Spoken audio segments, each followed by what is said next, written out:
Hey, Casey, starting my group build here for the Corona builds.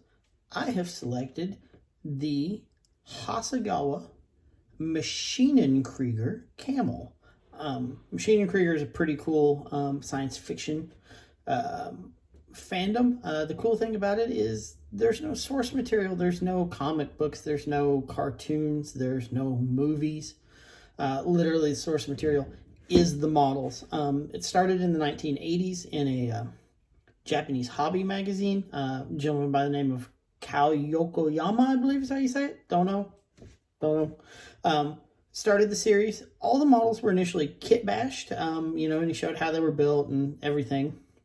And then there was a story that takes place in almost the year 3000 after the Fourth World War has left the Earth decimated and people are returning to Earth to try to repopulate it. There's warring factions. Very cool, futuristic looking vehicles, but the cool thing is a lot of them have like German WW2 Luftwaffe inspired paint schemes. You can see it on the back of the box here. There's a couple different profiles, a lot of modeling and very Luftwaffe-esque colors. In the box also comes with this really cool card that shows some of the suggested profiles. You can see, once again, very Luftwaffe-like. Decal sheet, tons of options, very, very Luftwaffe-like decals and markings. Also came with a really cool 1/20th scale figure that goes in there. I've never painted a figure this big. I'm always ones like this big. So I'm kind of terrified and excited about that. See how that turns out. Also, these cool little vinyl rubber hoses that go all over. They think those are going to be a chore. Looking forward to using my new ammo of MIG black super glue. I think that'll work really well with those. You can see some of the routing in the instruction book too. I mean, it's a lot, these measurements you have to measure out for these rubber tubes, and the instructions are even really beautifully done. They're on this really nice like pale blue paper, so I'm pretty excited about that. Kind of got a little bit ahead of myself on this build and just started snipping things off the sprue and gluing. The kit's all molded in white plastic, so it's kind of hard to see anyways. It doesn't really photograph really well, and I think the majority of this is going to be the painting and weathering is what you guys are really going to want to see. So here's the body and the legs. Two identical legs, just mirror image you have to build up. Fit was really well.